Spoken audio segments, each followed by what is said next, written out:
Honestly, I'm just going to say it. I am tired of protective hairstyles.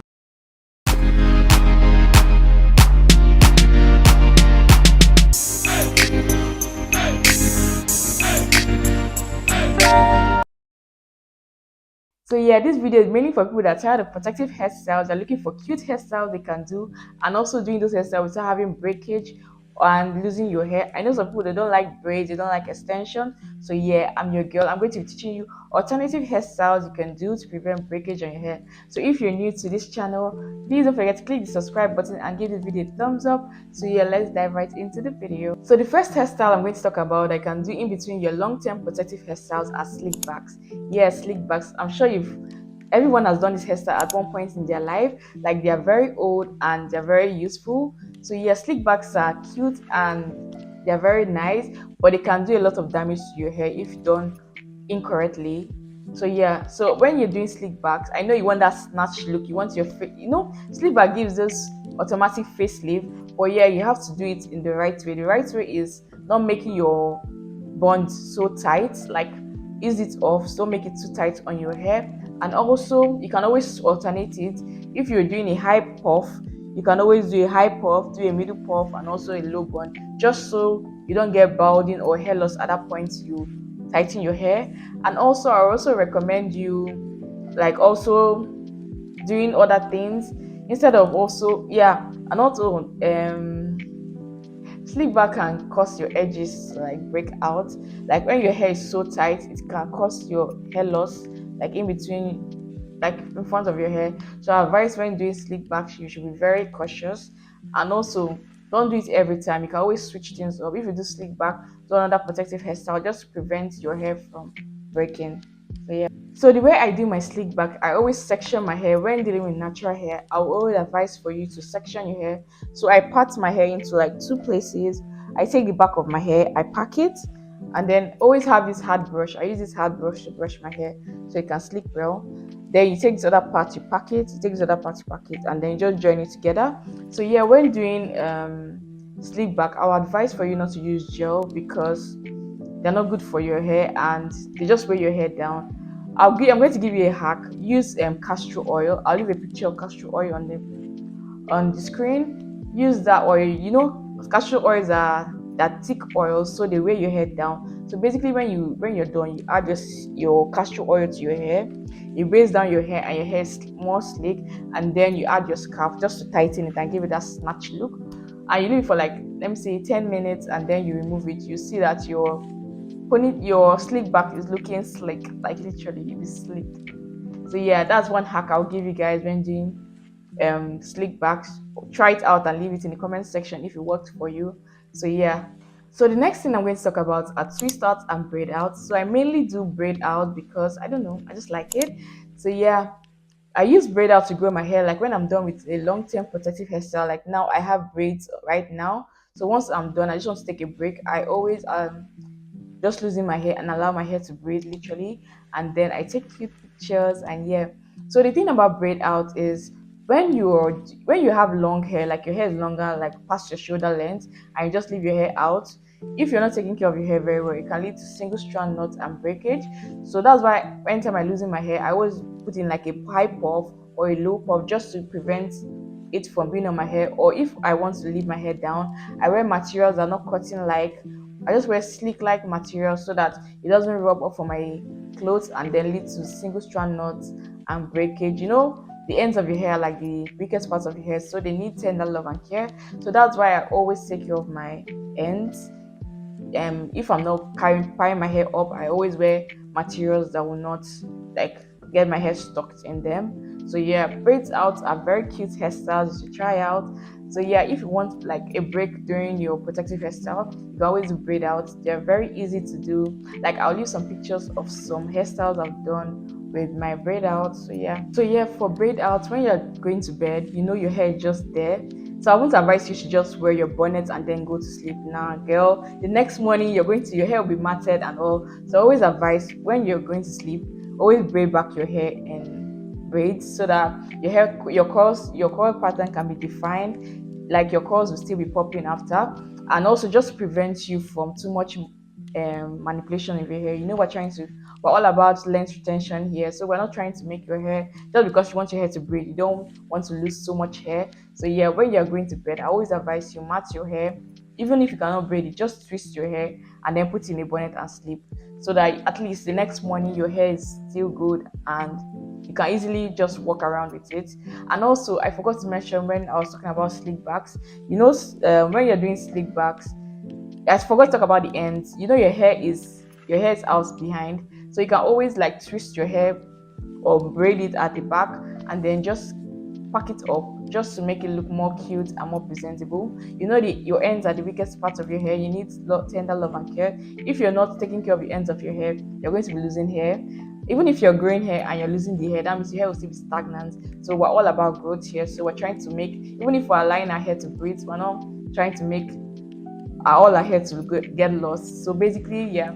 So when you're doing that, always make sure you braid back your hair. When you're doing twist out or braid out, you can try new hairstyles like half up, half down, ponytail. Like basically, like braid outs are like my go-to hairstyles. Like anytime I just finish a protective hairstyles, I always like keep my hair in braid out, and I love, love, love the outcome. So when doing these hairstyles, like if you just do your hair for like, if you're losing your hair, try to stick to one hairstyle. Not like you doing and you do half up down in one day, the next day you're doing another hairstyle.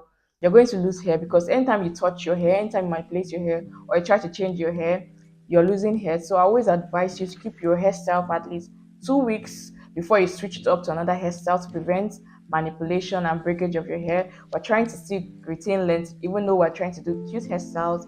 So yeah, I would advise for you to always do that. And also when doing braid out, your ends are very important, guys. Don't allow your hair to dry up. I know you can still take care of your hair when they're in braid out. Yeah, because dry hair always tends to break. So yeah, sprinkle water, at least put some water on your hair so your hair can get more volume. So yeah. So I'll be giving you my top 3 tips that have helped me to grow my natural hair to the length it is right now. So yeah, I've been natural for like 6 years now and I've gotten a lot of growth. So I'm going to be telling you, if you're trying to start your natural hair journey or you're trying to prevent breakage on your hair, I'm going to be spilling the tea on how to do that. So yeah, the first thing I'll try to tell you is stop manipulation on your hair. That's the whole point of this video. We're looking for alternative hairstyles that you can do without extensions and basically just you touching your hair. So manipulation, as I said, trying to do hairstyles that require low manipulation, requires you not touching your hair every time. So basically, I've already given you some recommendation. Braid out.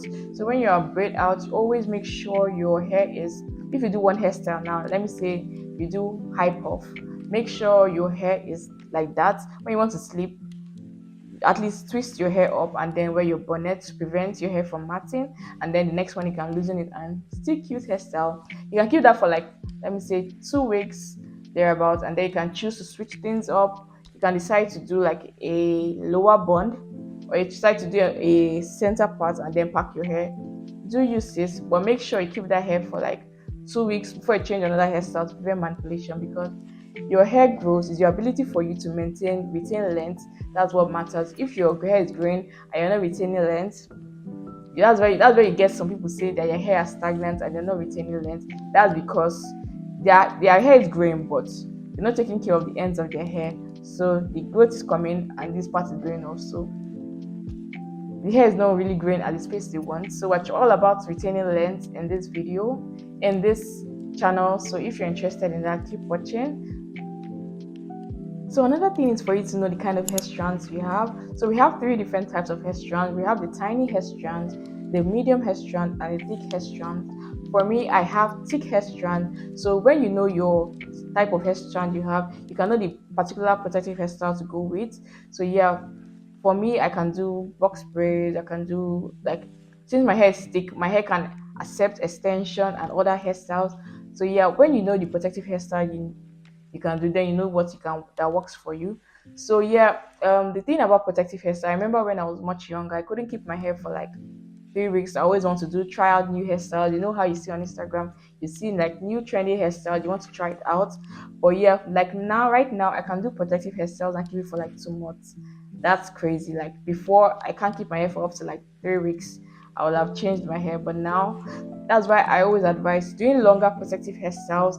It prevents your hair from breakage, it prevents your hair from manipulation, and basically you see more length retention when you keep your hair for a longer period of time. So yeah, I would definitely advise for you to do long-term protective hairstyles that will keep your hair for a long period of time. So the next thing we're going to talk about are your moisture routine. Like this is very important, guys, especially if you have natural hair. You need to have a lot of moisture in your hair. Like your natural hair thrives better when there's water. You need to water your hair.